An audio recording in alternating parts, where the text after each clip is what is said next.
The Unused Subs are kicking off another episode from our home ground of Tyler Street Sport, Auckland FC's official home from first sip to final cheers. And here's our starting lineup. Jacob Spoonley, Paul Eiffel, myself Goran Paladin, and Auckland FC goalkeeper MICHAEL WOUD. I'm just really happy that Ife's sitting up for us this week, mate. It's great. I also like the fact that we've got kind of like a shadow on the wall. It's quite, It's artistic. Yeah. I'm not sure what that is. I'm struck, mate. If I go out in the main arena, the dogs... fair. I haven't got time for that. But big question, Ife. Have progressives or foodstuffs been in touch yet? I'm hoping for Pam's. I did enough for pickle juice for everybody. A lot of people have asked me. Alderson's is in there as well, mate. That could be in the running. Yeah, listen, I'm happy to work with anybody at this stage of my career. So I think Carlo did me a favour. He's gonna hook me up with some actual shots rather than having to drain it out of the pot. And we'll see where we can get to. I might get one more season out of myself. Love it. Give him some calcium tablets next as well, mate. I reckon the appropriate multivites alignment or sponsor would be No Frills, because that's essentially what we are. We're a very No Frills podcast, aren't we? Absolutely. Unused Subs. But we've buried the lead because we've got MICHAEL WOUD in studio with us today. MICHAEL, thanks so much for coming along. I want to start with your proudest moment, and that was a couple of weeks ago in the derby where you went one-on-one with Corban Piper, Mr. Eggs, Mr. Jim. You smoked him, mate, and I was pretty excited by it. How did you feel about it? Yeah, I didn't expect that he would come rushing in like that, but yeah, I just had the feeling that he thought the game was finished once Dan got sent off, and yeah, it's just about protecting our teammates, really, you know. But like you said, he's quite big, and I don't think I got much support from our own teammates. Everyone's cowering away. When I watch it back, leave Woudy to it. It's fine. We'll bring it up on here. We'll play Francis it down the Freeze gets absolutely removed, and then it's anyway. Nah, you know what it's like. It's a derby, you know. If Dan Hall, he's running into Dan Hall's face, you don't really think about it, do you? You just get in there, but... You've gone in there with the big body contact, but I saw lips moving. So what kind of verbals were exchanged as well, MICHAEL? Yeah, there was a bit being said, you know. But yeah, ultimately... You don't need to hold back here, mate. No. You can tell us verbatim what was said. I think we all saw what Corban was saying. Yeah, names on the back and what they kind of mean and, all that kind of stuff. But yeah, for us as a team, we're kind of built a little bit mongrels. We're kind of a bunch of mongrels. Like, if you see how we train, we train like, we just train hard, and we do assault bikes if you lose and all that, and that's what it's all about, like fighting spirit, you can kind of call it, The feeling that we got, especially after a few minutes, was that Auckland was probably the side that was most tailor-made for that situation. Yeah. So did you, when you went down to 9 after Logan got sent off as well, were you like, well, we mentioned it last week actually, the game did become easier, but it became simpler, and did you kind of back yourself with defending the castle? Yeah, 100%. It sounds weird, but we kind of enjoy it. Like, we enjoy... It's a sadistic type of mentality. Yeah, we enjoy getting a goal kick, and that's a celebration for us. And you know what it's like as a footballer. If they score after 2 minutes with us with 9 men, then we're in trouble. But as time ticks on and on, you start to think, well, yeah, maybe, And yeah, I just think that we train so much differently to other teams, We train like, a bunch of mongrels, and we get called out at training by our coaching staff if we don't, do our jobs. And yeah, on that pitch as well, there's a lot of experience, to be able to bring Nando on in that situation is, how many teams in the A League can do that, And I've got one last follow-up question. Okay, and then at some point we'll get Ify to wake up and he can say something as well. Tough over here, mate. Carry on. Well, here's the Paul Eiffel reference. Kellen Elliott. Does he steal a save off you? Because he gets the big celebration. How far away were you from that volley? Yeah, I'd back myself to save it, but you'd rather him clear it off the line. Yeah, it doesn't need to get to you, mate, but you're still flying, huh? Yeah, no, I'm doing well. I'm enjoying it. It's been a good start to the season for me personally and for the team. So yeah, no, it's going well. We've been talking over the last couple of weeks. Like, I think I've been involved in about 1,000 games and played against 9 twice out of those 1,000 games. You sort of think is it something you ever talk about in training? Is it easy for Steve, for instance, to be able to get his message across what he wants? Obviously, you're going to be compact. Obviously, you're going to have to deal with certain issues in the game. But what was coming from the side, or is it the experienced players just take control and go, right, you know, we're going to deal with the balls from the wide, and that's that? Yeah, I heard no message from the side, so there was no specific goalkeeper's message. No, exactly not. I'll tell you what, you'd hear it. It'd be very clear. Don't let anything in. We don't train for that. I don't think many teams train for 9 people, but yeah, like you say, we have enough experienced people on the pitch. Where it probably becomes a little bit more technical is corners against, because we're 2 men down. So, what do you sacrifice? We kind of decided to sacrifice probably letting them have an extra runner free, but we want someone at the near post. Yeah. Because we just felt, we watched the videos and that they want to target the near post area. So Carlo's basically shooting, isn't he? Yeah. So, we just wanted, I said to, I think it was Jesse actually, you do that one, and we're just going to have to back it. That, yeah. Ultimately, if 9 people, you're gonna be having to take risks, and yeah, it was. I think we had 13 corners against. Wow. Yeah. It was a barrage, but you survived it. And then at the final whistle, you venture into the sheds. What were the scenes of celebration like after surviving for, 50 minutes down a man and then 20 minutes down 2 men? You must have been stoked. Oh, yeah, we were buzzing. Music, throwing water bottles, club card on the bar. Now we're talking. Yeah, no. And how much was spent? Oh, a lot. I don't know how much gets spent, but the club are really good like that. With the honest, if we do well, then they reward us. Like a small little thing like that. That's brilliant. We have a really good togetherness, but at the same time, we win a lot. Like, we win a lot of games. So for us, it's kind of like this is what we should be doing. Is there a behavioural element to it where you know how to navigate to get to the finish line? Yeah, and I think that when we win, we don't go too high, because when we lose, we don't go too low. So we kind of just, if we win, we back ourselves to beat Wellington. So it's kind of, doesn't take us by surprise, Of course, it's a massive occasion, but for us, it's kind of like, no problem, It's something that you picked up on last week when we were talking to Carlo about the different manners of loss for the Wellington Phoenix and the 4 derbies. You've beaten them 4 different ways. You're proving that you can get the job done any kind of way, which is really remarkable. Yeah. I just think that ultimately our squad depth is so strong that you take players out and there's other players that come in, In every position, there's 2 or 3 senior players. You look at the midfield, if Jake can't play, then you got Felipe, and he played every game last year. If Dan Hall can't play, you got Nando, and we just have such a deep squad that we never feel like the opposition is better than us. And then, you combine that with hard work, and then, we get what we're getting at the moment, and that's good results. I want to talk about last season. Yeah.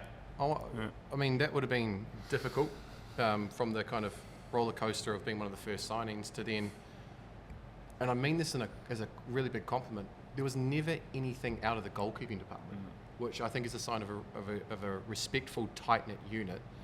And what you're talking in terms of like, there was never any Ollie Kahn, Jens Lehmann type vibe to it. There's 2 very competent, very competitive goalkeepers, but it was all driven in the right direction. So did you have to go on a bit of a journey or kind of do any reflection on that in the moment? Yeah, if I go back to the start, I never expected for him to come.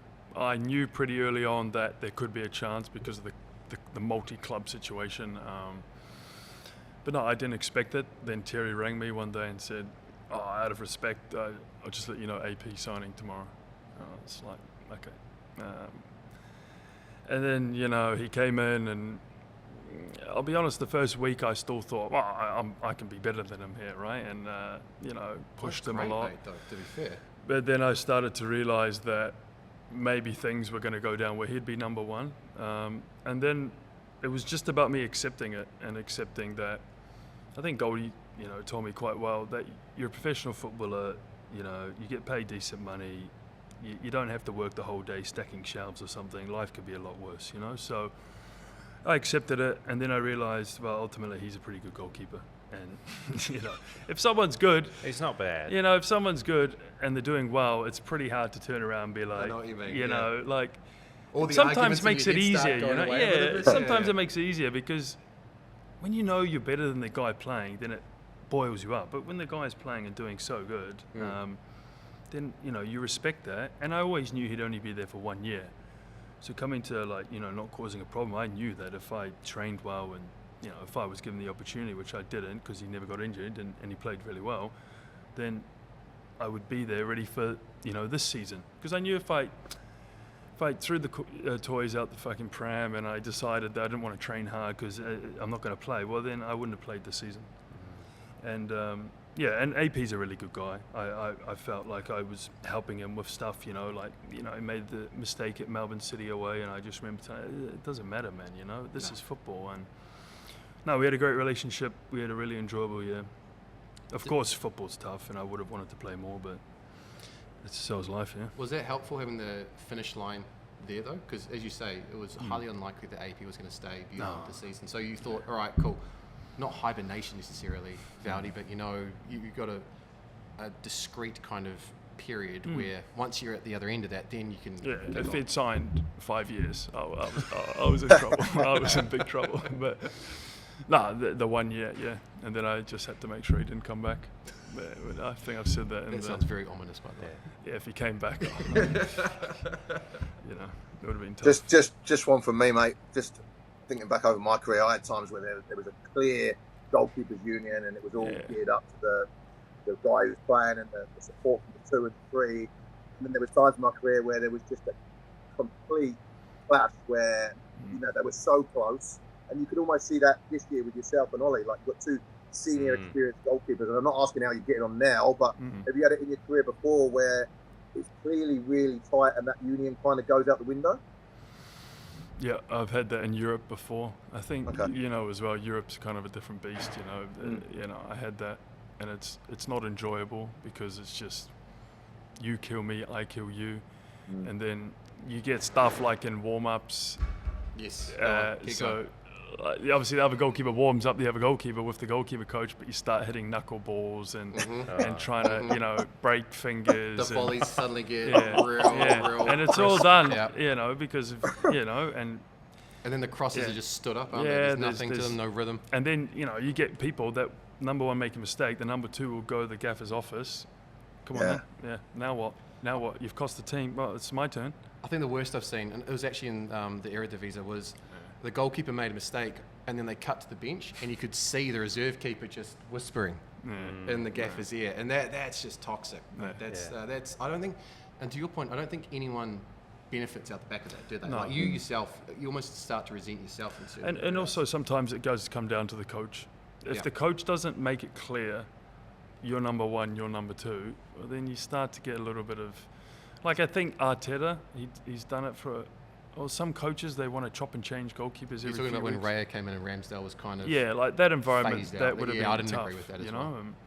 And the hard thing is, sometimes the goalkeeper coach doesn't agree, but then they're led by the head coach, and then you get a kind of a, But no, you know, my relationship with Ollie now is good.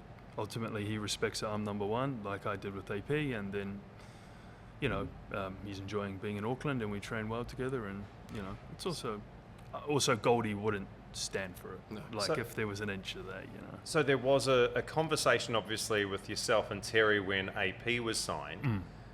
Scott Morris was the guy, and then obviously he's no longer playing, which is a very sad story, and we're sorry to hear that. And then they sign Ollie Sale from Perth. Obviously, we know the qualities of Ollie Sale, given he's been with the Wellington Phoenix and played for the All Whites. Are you, in that moment when you're hearing whispers that Ollie's coming in and then he is signed, what's the conversation like with Terry and Auckland FC? Am I the number 1, or am I going to have another season as number 2? And how worried were you? No, I wasn't worried. The messaging from the start to me was I was number 1, and Ollie, the club had to find a number 2 because Scott Morris had, you know, stopped playing, and Ollie became available, and with our club they wanted Kiwi players, and the opportunity for Ollie to come here happened, but there was no discussion that there would be a fight for who's number one. It was that I was number one, and then ultimately it was down to me. And I'm sure the messaging to Ollie was he was number two, and that's a reason why there hasn't been any problems, because it's been clear from day one what the positioning has been on it. And yeah, of course, there's a lot of noise outside of the training ground about what people think of him coming in and all that. But ultimately, if I knew the facts and I knew what was told to me and that I was number one, and there's been no problems. There's been no discussion around that you're not. So yeah. So what we're saying here is that no issues at all. No. We're not going to see either one of you rocking around with a dislocated finger anytime no. soon after a training ground mishap. No. We get on well together. You want to play, but you've got to respect people ahead of you, just like I did last season, and that's ultimately going to benefit the team. I mean, it's nice to be told that you're going to be given the first opportunity, but it's the clarity of messaging, isn't it, I think? Like, we've all been in a situation where a coach is qualified or they've been preemptive around all these different conditions that need to be met. And in that situation, I always found it really frustrating. For me, it was almost like a lack of leadership. And you're like, you don't want any responsibility for making the decision. But when you get the clarity, that makes life really straightforward, I think. You guys know I've been coaching for the last 10 years, and most of the tough conversations I have with the boys, the first thing I say is, look, you're not going to get any waffle. I'm going to tell you straight, you may not agree, you may not like it, but here's what I see. For me, he's the number one, he's the number two. You need to work your bollocks off to make sure he keeps the shirt. And if you're doing that and he falls over or he fucking lets you in week after week, you're doing your bit. Like you said, if you're not doing that, then he's going to keep the shirt regardless. I think it's really healthy to have two senior goalkeepers if you've got that unit. And like you said, Woudy doesn't take any shit. I've worked with Woudy. It's the perfect goalkeeper coach to deal with two senior experienced professionals. I think if you didn't have a guy like that in there, it can go to shit. And I'm not saying that's anything to do with goalkeepers, but when you've got somebody like that in there, you it's the waffle like this at the moment, isn't it? Well, he's not allowed to waffle in his coaching position, but then when he's on a podcast, waffle away, Ify, waffle away. Mate, I've got to get my words in with you. It's not Ify holding court, while he's got the opportunity. Yeah, we'll see you in 5 minutes, Ify. Yeah. Oh, man. Look, we've spoken about the difficult period backing up AP, but I think it was Andrew Verman who did the maths. Before you played Gold Coast Knights earlier this year, you went 620 days without a competitive football game. So, I mean, look, the AP experience was ultimately a positive one because you got on really well. Auckland FC were minor premiers. Obviously a very, very happy club environment. But previous to that, there must have been some really dark moments because you're getting to do all of the things that a footballer does, but take to the field for 90 minutes of a weekend. No, yeah, it was tough. There were some dark moments, some moments where you wonder why you train, because if you don't play on a weekend, you end up Monday to Friday. And I'll be honest, when you don't play, especially as a goalkeeper, game day can be the worst day because you kind of build up preparing to play, but that never happens. So then after the game, it's all, when I was younger, I probably had a bigger ego than I do now. And now I've just realized, it's about supporting the goalkeeper. Ultimately, the goalkeeper playing, it's not his fault he's getting picked. It's not, he hasn't done something wrong to be picked. So it's just about supporting him. But yeah, before Auckland FC, I was in Japan. Yeah, it was a great experience for me off the pitch and a different culture, but the coach didn't really fancy playing foreigners. We had 8 foreigners there, and I think 1 played. Wow. And the money the foreigners were on, they weren't paying tax or nothing. So yeah, that was a tough situation. So yeah, I'm pretty used to not playing. So well versed in it. You get used to not playing, but at the same time, this season I've had to get used to playing, which is. Yeah, what's the change been like in that regard? I'm curious because you're right. You get into a rhythm where you go to the edge of the cliff, but you're not jumping off, and then you come in and you've got the mental weight of responsibility and then the grind of the week in, week out. So what's the massive change that you've seen? Are you having to, as an example, just because I did it on the weekend, take a nap on a Sunday or something like that? Yeah, I think naps are underrated, by the way, Ify. Yeah, I've had to have I looked at my preparation towards the week and spoke with Goldie, and it became more about what I needed rather than what AP needed, and the first few games was nerve-wracking. Obviously, it was new for me, but once you get into that flow playing every week, which I'm in now, then it's really enjoyable. And we all know that you can't beat the feeling of winning a game and playing 100%. Well after the game. Doesn't matter what you do in life, you can't beat that feeling. So no, I'm really enjoying it, but as I get older, I realize never too high, never too low. Just whatever comes, deal with it, tick boxes, and that's it, Just on that, I'm a little bit curious. I don't speak to goalkeepers too much for the most part. So I've got one here. You got two. Thank you. Yeah. Thank you, mate. Come on, Jacob used to play in goal, right? Don't get the Henri out with me. He doesn't count. Proper goalkeeper. Proper, yeah. So I get the chance to ask one. I'm going to ask him, not that sure. guy in the middle. Right. So on a game day, you're talking about different things that you need, that AP needed and you needed. How bespoke is your warm up, and do you get more say in that as you get older with a goalkeeper coach, or is it one size fits all? How does that work? Yeah, you can decide what you want to do.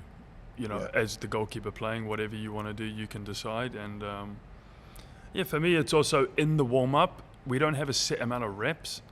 Like, this will make you laugh. So it was really sunny down at Sky Stadium. Yes. At one side. It does make me laugh. One crossing. So we did one cross. Oh, yeah? That was it. Good. We just, you know what I mean? We don't overthink it. So if you feel good after 5, okay, that's enough, So just to clarify, are you only doing one cross from that side because the sun's coming? Oh, because we're like, well, the sun is so strong, and in 25 minutes, the sun's going to go down, so it's irrelevant. But no, the goalkeeper can choose. I think in the A-League it's a bit different as well. When you play Perth away, Brisbane away, you can't spend 45 minutes warming up. Paul Gothard, wherever he is. Yeah. Goffy used to do the whole warm-up all the time. I'm not into that at all. No, and Goldie's really good. He's very good at seeing where I am. So if I'm more nervous, or if I'm too laid back or too hyped up, then he just go on, get into this, because this is the interesting thing about Goldie. Goldie's a great man manager. Yeah, so he if I'm too slow or laid back, he'll say, well, you need to change something here real quick because something can go wrong here. So and at the same time, if I'm looking good, he'll say you're looking good. But he doesn't say much to me at halftime. He's pretty leaves me, which is a good thing. I think he does this interview with you, or he does Sky Sport interview at halftime. He does sometimes. Yeah. So like he's not really down there with Ify, mate. Yeah. So he's really good. Ultimately, it's a trust thing. He trusts me to do my job, and but if you're wanting some feedback and he's lining up to chat to Ify, what happens there? There's no feedback. I think it's just kick it and catch it, really, isn't it? Simplicity, mate. Yeah. Well, has Goldie, just sticking with him for the moment, is he still in the tradition? I don't know what it's called, but not tradition. That's the wrong word. For certain games, he would pull me aside and be like, "First 20 minutes, 2 saves. You make those, we go and win the game." Is he still got that kind of clairvoyance where he can predict how a game's going to go? And the bugger, he'd get it right 90% of the time as well. No, I think he's really good at... Well, in Auckland, we don't give much away. So as a goalkeeper, it's a different role from other teams because you normally only need to make one big save. So that's what we talk about, is that it's about concentrating for 90 minutes because you're only going to have to make one save, potentially. Well, if I look, first through the games, it's been only normally one save. And, in a championship winning team, you have to make that save. So that's what he talks to me a lot about, is that, you got to concentrate the full game. But he's a top guy, top goalkeeper coach. I have an unbelievable relationship with him. I didn't always have an unbelievable relationship with him. Oh, yeah? Yeah, so... when I was younger, I think I was 18 in the All Whites. Were you at Sunderland at this point? Or Holland. I was probably a little bit more vocal around older players. They didn't like it much. No, I probably tried. I probably thought then that I was heading towards top tier goalkeeper trajectory, but No, and then he called me, and I wasn't training properly, so I was running on the treadmill with him, and he was just putting it faster and faster, and and I was just like, who the fuck's this guy? So Goody was on the treadmill. No, I was on the treadmill, and he was just pushing this thing to go faster and faster. Why would he be making himself go faster? Yeah. No, I thought he was on the treadmill with Woudy next to him. No, he would have been just off to the side pushing the buttons. But like he sometimes makes up his own running things. Like I got my elbow drained the other week, so we were doing hill sprints with Goldie. So he has his little watch. Okay, you need to get up and down by 5 seconds. Is it North Harbour? Yeah. So he just But no, my relationship with him is good now. But back then I was probably a little bit too arrogant, and Goldie was a Premier League goalkeeper coach then. So I learned not the hard way, but I learned that you just got to keep it humble on that, because in football, you can be doing well now, but in 2-3 weeks, things might not be going so well. So just to stay flat line and, do your best, and that's it. But don't get too high and don't get too low. You're talking there about how the season's gone this year, and you guys are going extra well, and you need to make one big save. Obviously, remain focused. What have you seen in front of you that you'd like to be able to, sometimes take a sit back and go, Jesus, he's had a really good pre-season, or he's playing so well for us, and you really seeing somebody come on? Yeah, I think the obvious one is Jesse Randall. I've always thought he was a good player, to be honest. I think he's probably playing in the position that suits him best now. He works hard, he doesn't complain, but I think, if you look through the wingers, ultimately he's keeping a guy out of the team, Logan, who scored 9 goals last season, and to do that, you've got to be doing something pretty good. So yeah, he's been unbelievable, really. The contributions to the team, and yeah, I think from the rest of the boys, it's pretty stock standard, pretty 7, 8 out of 10s. The new centre back Jake, he's done really well. He's come in and just looked like he's played in the A-League for years. He's still a young lad. I don't know. I just feel that whenever someone gets injured, Hiroki, Kellen comes in, and then it's a 9 out of 10. You don't feel like we missed too much when someone goes down. I think last season Louis Verstrada had to work his way back into the team as well, right? Yeah. Like it happens even with the best. I'll be completely honest with you, right? Boys do not want to miss games being injured because knowing they might not get back in. So if you miss a game, the team wins. We all know the team stays the same. So it's like, unfortunately, sometimes the only way to get out the team is if you get injured. If the team's doing well and you're doing well, then you want to be fit, because in our team, if you're not fit and you miss a game and someone comes in and does well, the team stays the same. You mentioned Logan Rogerson, the fact that he's been usurped by Jesse. As somebody who has had experience being the number 2, like, do you spend any time with Logan saying, it's going to be okay, you will get an opportunity, and this is a really exciting, but it could potentially be a very tough year for New Zealand footballers as well, with the World Cup being a carrot at the end of the season. If you're not playing, you're highly unlikely to go to Canada, USA, Mexico. So what kind of advice, what kind of discussions do you have with somebody like Logan? Yeah, I'm really good mates with Logan. I've known Logan for 10, 12 years. That's the big carrot in the room, is every footballer in New Zealand. Carrot in the room, I like that. But every Kiwi footballer knows in, I don't know what it is, 8 months, 9 months, the World Cup squad gets picked, and if there's a year that you want to play, it's this year. But no, for Logs, he's done unbelievable. Last season was great, and ultimately the coaches picked a different player to play there at the moment, which can happen. But that must be particularly galling. It wasn't like he was just mediocre. He was on fire, and he still can't find a spot this season. Yeah, and that's probably just down to how well Jesse's doing, and Lockie. You can't really... it's what I said, when the team wins and those guys are contributing to goals and assists, then it's tough for Logs. Makes the conversation shorter. But lucky for Logs, other than me, he has an opportunity to come on in the game. So that's you're referring to the impact goalkeeper, is that what you're saying? That ain't happening. So, I don't know. You guys would know more than me, but I think it's also an adjustment from starting to coming on. I think, you know, he's getting used to that a little bit as well, you know, is that when you start, you build into the game, you know, the pace of the game you get up to, but once you come on, the pace of it, like you look at the derby, the intensity's, you know, at a million miles an hour, and then, you know, for him to, you know, then he has a little bit of a too big of a touch, and then, you know, unfortunately that happens, but, you know, he's one of the hardest workers. Like, I know where G's going with this, and I just want to make it a quick footnote. Give the people at home a taste. Like, how intense is the derby? Because, you see it, and it's maybe you're referring to the Premier League, which starts a couple of hours after, so you're like, it's, you know, not as fast as it could be. But what's the intensity like?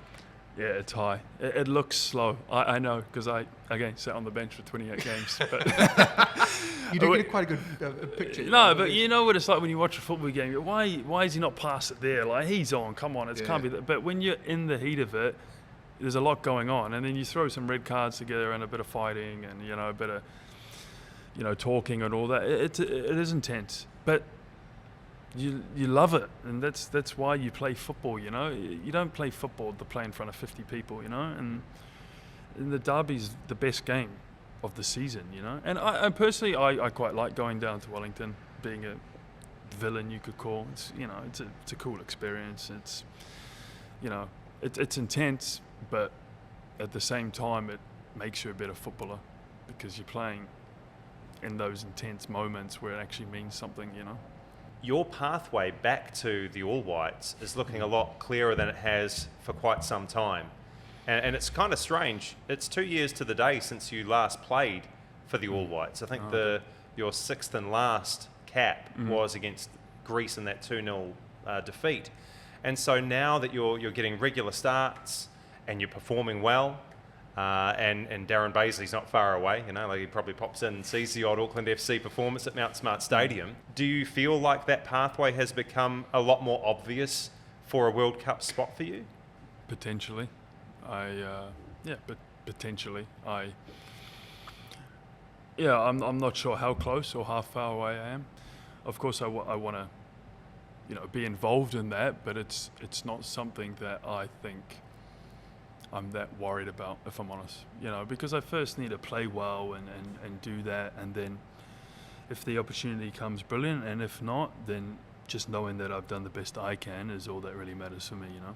Is that about being level, mate? So you don't get up two up or two down, but then also you're not focusing on things that are outside of your control. Yeah, and ultimately, you know, like let's say the camp that's happened now, I thought, well, I might have an opportunity to go, and it didn't happen, and that's fine. But yeah, if it happens, it happens. If it, you know, I've played 5 games, and after 5 games, you know, of course you're doing well in that, but it's only 5 games. It's just about continuing this pathway of playing well, and then, you know, ultimately as a footballer, you can only take care of what you can take care of. If you're playing well for club, you're doing your best, and they feel like you're going to add value to the All Whites, then they'll pick you. And if they think someone's doing better, or it's better suited to their team, then they'll pick them, and that's completely fine. You know, that's the decisions of the coaching staff. Just in international football, for the viewers at home, how does it differ from club football? You know, if Corica's going to leave you out and he's going to put Ollie in, you'll probably get the call in the week. You play your last cap a couple of years ago. Are you expecting to get in that next squad? Is there a call from Goddard? Is there a call from the head coach, or is it just you pick up the paper, see the squad, and you're in it? I can jump in before Woudy answers. You listened to the All Whites World Cup squad being announced, and after the second name, you realise very quickly you're not going. That's what happens. Normally at Auckland FC there's a few of us, so normally if we haven't been picked, we all get the call around the same time. So did he call you? Yeah, 5 minutes they ago. often do the selections first and then the non-selections after, don't they? Yeah. So if you've missed the first batch, you're like, no. And then after it just happened in a row, you know, he'll ring all of us in one, and you know, well, all the lads just sitting around a table with the cell phones out on the coffee table. Sometimes it's like that. Oh, you first. Yeah, here it comes, and then I forget, and then no, that's how you find out. And yeah, if you get called early, I think it's I don't know, you'd know better than me, but 2 weeks out from the window, you've got a good chance, you know, to go. But the closer it gets to leaving, if you've heard nothing, then And then someone always asks a question I found as well. It's like, when are you flying? You're like, yeah, no, I haven't got the tickets. I haven't got the tickets yet, lads. What was the communication like with the Barbados national team, No, mate? but you're laughing, but that's why I asked the question, because for me, I'm playing for Barbados with no disrespect. If I was fit, I was going. Yeah. You know, if the federation could Did afford Roy it, Keane know that, point, mate? Or pardon me? did Roy Keane know that? Or That's another story. But when I was getting picked, I was either in the Prem or the Championship, and no disrespect to my teammates, but they were playing on the island. So if the federation could afford to fly me out, then I was going to be picked. And if I wasn't going to be picked, they'd let me know. Normally, I wasn't picked because they couldn't afford it, so they'd bring me up and go, "Do you want to pay for your own flight?" Then I'd obviously check with the missus, and if I got the nod to go, I'd sign up to go. But it was I only had 10 caps, so it was pretty short and sweet for me. But there's also players, let's just be honest, the Woodsies and that, they know they're going. There's a group of players that already know they're going to go. They're actually calling the coach and the management team to say, I'm available or unavailable, Yeah, right? they're talking about what flights they want before the squad comes out. But nah, yeah, you know what it's like. There's always a 16. I think it's around 16 now in the All Whites that are probably not, not guaranteed, but they're pretty certain to go. And then the rest, that's the phone call.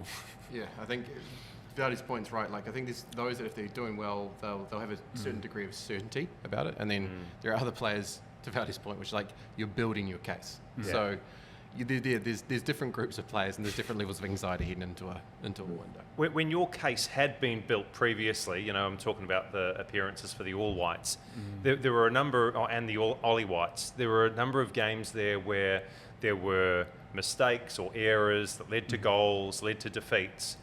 The negative headlines, how did that affect you? Because whenever, like the three of us, when we have something pop up online saying, Ify said something stupid on the broadcast, or Jacob looks like a doofus, or Often says something stupid, Yeah. It sort of weighs on your mind, right?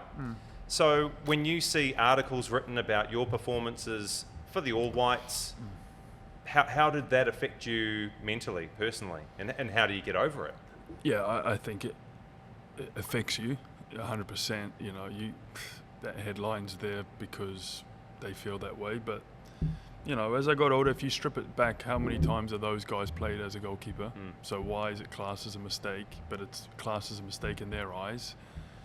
And, when I got older, I realized the only people that matter are the coaches, your own teammates, your family. They're the honest, they're going to tell you the honest truth, and yeah, were there some things I wish I'd done better in the All Whites? Yeah, 100%. But were there some headlines that I thought were, in all due respect, bullshit? Yes, there were, and I think that it's just clickbait. And I think that reporters tend to think that it might be a mistake when it's, how do you know it's a mistake, But yeah, it probably affected me more back then. Now I just realise it's part of the job, really. Everyone has their own opinion. People can say what they want. But yeah, ultimately, if my family, friends, players in the club, teammates and that, and the coaches are happy with how you played, that's all that matters, I wrote a list. There's three a journalists. list of people you want to attack on Voudy's behalf? I'm not for Voudy, no, for me. For you. Because I had the same thing with Voudy. Okay, so who are they? No, I'm not giving them that. Give us a couple of initials or something. Just something we can hang on to. They were three prominent journalists at the time when we went through and we won everything with Auckland City, but then I didn't get selected for certain teams. Yeah. And every time I made a mistake, they made it the most prominent thing in the article. And I know that there's a subjectivity to it, and Voudy's been really polite, and he's obviously employing his level-headedness here, which is great. I've left, and I still have those three names, and I still struggle to speak to them, Ify, because I was so they're still operating in the media. Yeah, I'm the new scapegoat. I have to spoon I really genuinely struggle to speak to them now because they blew out of proportion things that I did, and in a new system where Ramon's come in and he's wanting me to do more, he's wanting me more expansive, and to Voudy's point, they just did not fucking understand. And I was like, mate, I've been caught in this situation because I'm trying to do something, and you're telling me, that's another check against his name as we head into the World Cup. And I'm like, pull your head in. I mean, you're sort of talking about, and Paul, you can either agree or disagree with me Thanks on for letting this me one. get that up, by the way, You're kind of getting into Josh Oluwayemi territory after AP left the Phoenix, because he was playing in a style that probably didn't suit him, but he was trying to do it anyway, right? Yeah, look, I think that comes down to the coaching, and you've got to back each other. I thought he was a little bit hung out to dry there, because if you look at when Kelly Hild came in, he was happy to change the system and look after Kelly Hild. So Oluwayemi's asking to be expansive when if you watch the videos of him, that's not his game. So what have you signed? You've got to know what you're working with, and does it fit in with the system? And I think if you look at it this year, there's not as much. They're not trying to play out under all sorts of man-for-man pressure, which is difficult for anybody to do. I think he's allowed to go into that top line, and they can play off the bits and get under Eze, and I don't think they did that last year. So look, from the point that Jacob's made, I was the same, but as I got older, I was sort of thought to myself, like Woudy's saying, a lot of these guys you wouldn't ever speak to for advice, so why worry about their criticism? And that's always stood me in good stead. And I'm not saying I'm always level-headed. Sometimes I'm like, it's so hard, Ivy, isn't it? Yeah, no, it's so hard. It's hard. Don't get me wrong. But and I've had rows with journalists. But for the most part, I look at the journalists I've always got on with have been the guys that have never stitched me in terms of I told them something that was off the record and they've kept it off the record.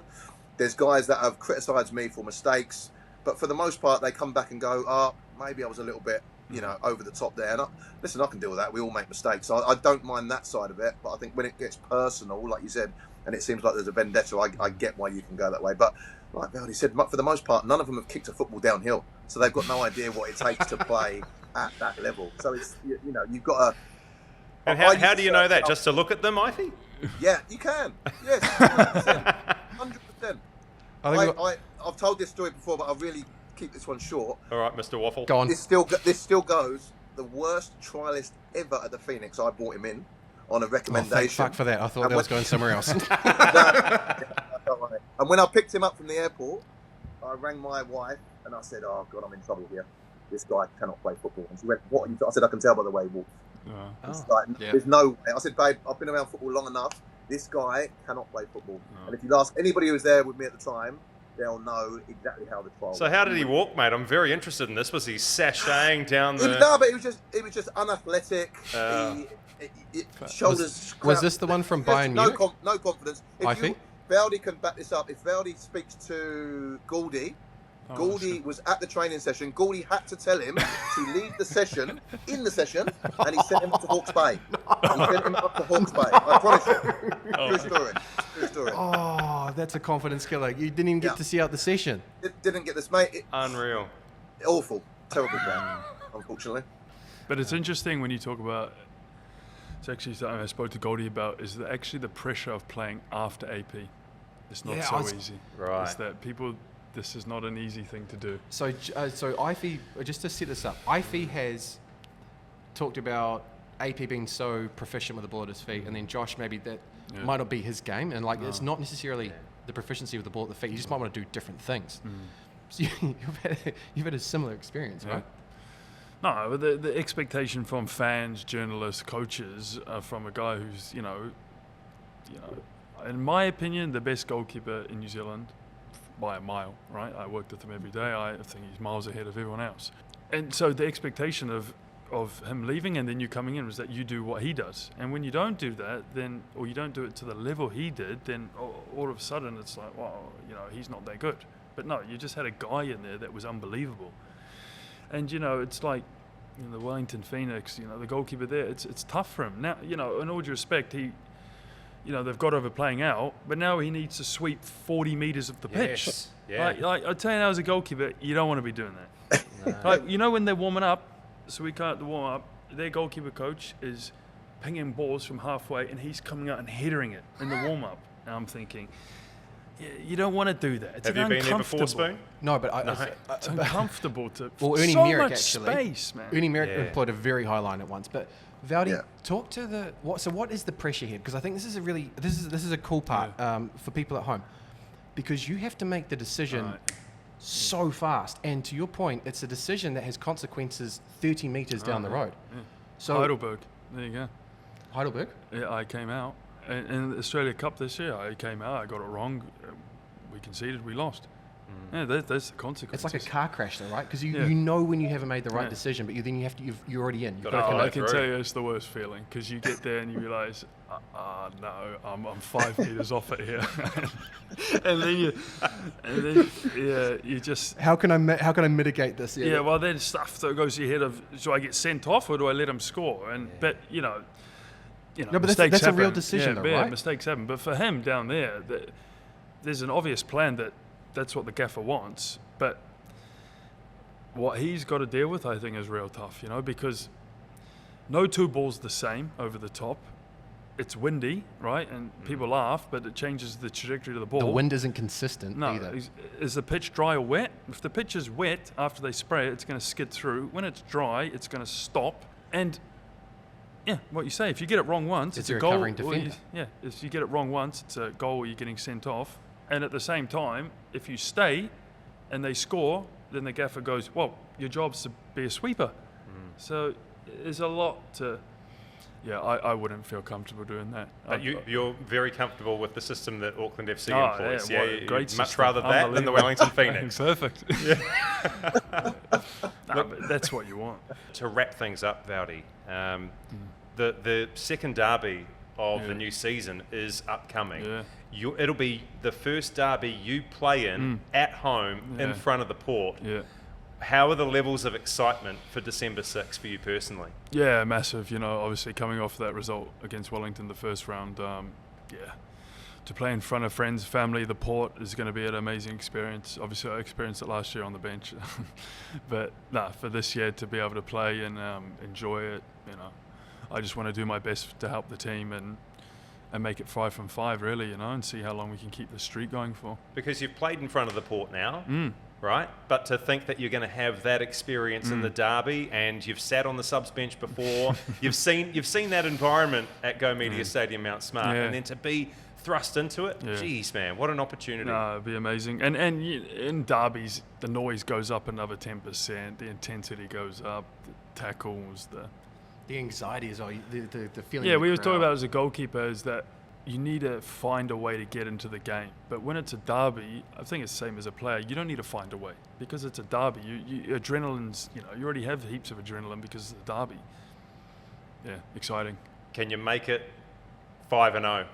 Yeah, I think so. Yeah, our team's too strong. And if the high line keeps going, then, we'll just keep scoring goals.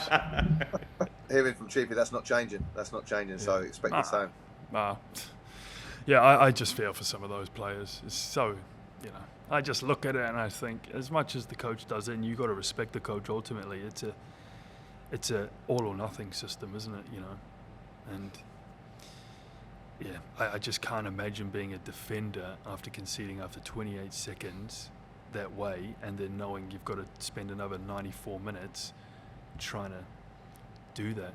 But, to be honest, they'll get better at it, and we'll have to get better at how we play because, if they get the high line right, it does work well. I thought they pressed quite well against us, early on. They were, they were on the front foot. They made it difficult for us at times, and, if you get the high line right, then there obviously are massive advantages to it, and obviously we just need to make sure that we exploit the weaknesses. Try and be a commentator after 28 seconds when you're not in the right spot. You don't have a monitor up. Piney throws to you real quick. Yeah. I'm glad you didn't throw. Yeah, I didn't see it. Do you actually support the Phoenix? Me? Yeah. Right, turn this off. Just a neutral. Professionally neutral, eh? Neutral. Wait, is this where we're ending the podcast? Let's end it. we fade to black before we can answer. Let's end it. Yeah, do that. Yeah, we'll fade to black. I'll answer that It's like question Inception. after we Okay. finish. Yeah.